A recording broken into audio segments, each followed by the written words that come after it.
Well, for this morning, we do have a few sprinkles out there, maybe a little rain shower, but this is, shall we say, the last of the humid mornings. It's really steamy out there, 68 degrees, and we'll get up to almost 80 degrees today before the first front comes in tomorrow, and then it gets even more complicated as we're actually going back to some chilly weather. Yesterday, we did get up to 78, 58 was the morning low.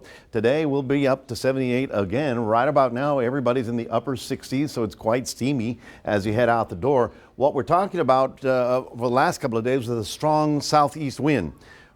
You know, it's really funny. When the storm is far distant and the winds are beginning to turn to go into that low, we get a very strong wind. But when the low is arriving or the front is almost arriving, the winds go calm because everything's now rising up rather than sideways, okay?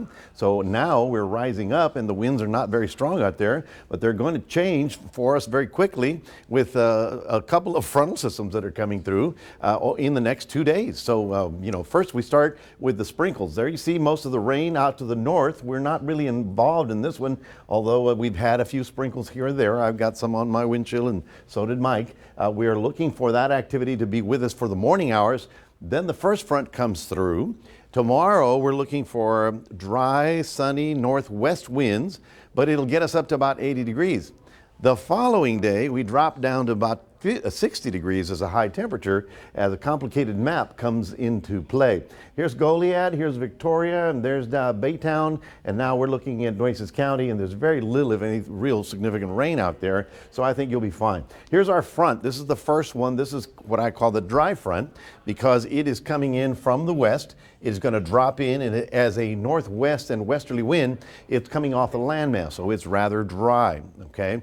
The second one is up here. That one will roll through here very quickly by the time we get to Tuesday, and then all of a sudden things really start going south on us in terms of cold weather. There's a real cold pocket of air here. We're going to pick up a secondary north wind, and that's what's going to put us in the chill again. So here's the temperatures. We'll be up to 78 today with the front. Tomorrow drier, you'll see the sun, but we'll get up to 80. Then on Wednesday morning, the stronger north wind, directly north, is going to drop our temperature to 60, okay? And we'll stay rather cold for Wednesday and Thursday with a couple 30s out there. But slowly, as we get to the weekend, we'll start warming up into the 70s. But notice, for those of you that are working, got absolutely dry weather beyond today for outdoor work activities. That is your 7-day forecast, and we'll toss it back to Sonia.